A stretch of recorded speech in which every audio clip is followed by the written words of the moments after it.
Greetings and blessings, Crawford Ashley, the spiritual boxer, and I'm going to talk about boxing again, as I always do. And I'm going to throw in a story as well.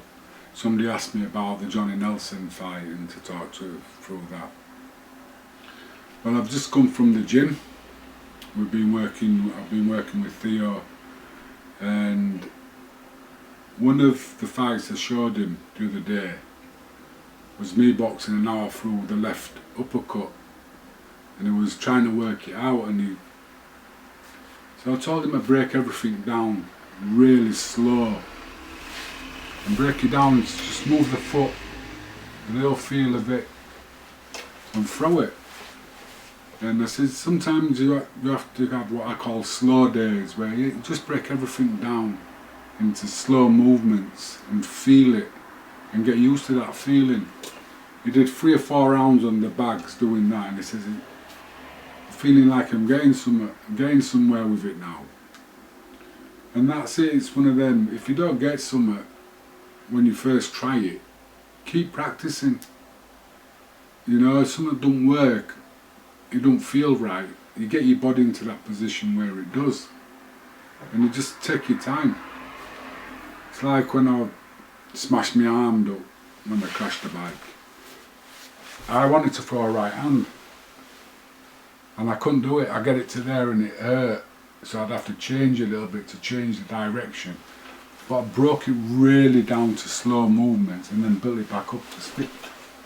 And that's what you can do and you have to do. Take things right the way down to basics and build them up gradually and get the feel of where it's going. You get the feel of the body, the balance, the movement, how you're transferring of the weight. That's how you generate power, just by a little movement of your weight over and punching through the target. And that's just a little bit of that. Talking about Johnny Nelson, well, as people know, when I started off my career, I was with a guy called Tommy Miller and Peter Coleman. And Tommy Miller was one of these, he always had fighters ready to go in at short notice. And I had quite a few short notice fights, and Johnny Nelson was no different. And I can't even remember where I'm boxing him. But I remember getting there and getting weighed in, and they told me I didn't have to strip off, leave my clothes on, jump on the scales. And I jumped on the scales and I can't remember what I weighed.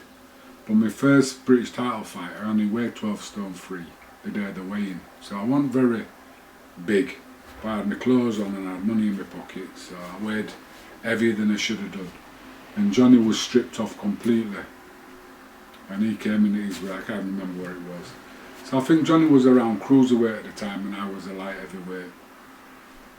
And it was very hard to hit, and all I want to do was hit somebody. I just call it target practice.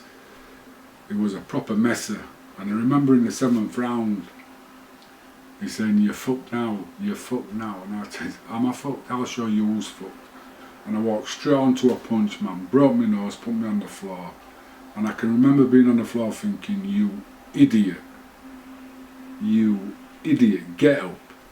And I got up, boxed the round out. I lost by half a point back in them days. But it taught me a very valuable lesson. Don't let somebody get inside your head. You just concentrate on what you do. Hit him. If he's mouthing off, just keep hitting him. It's simple.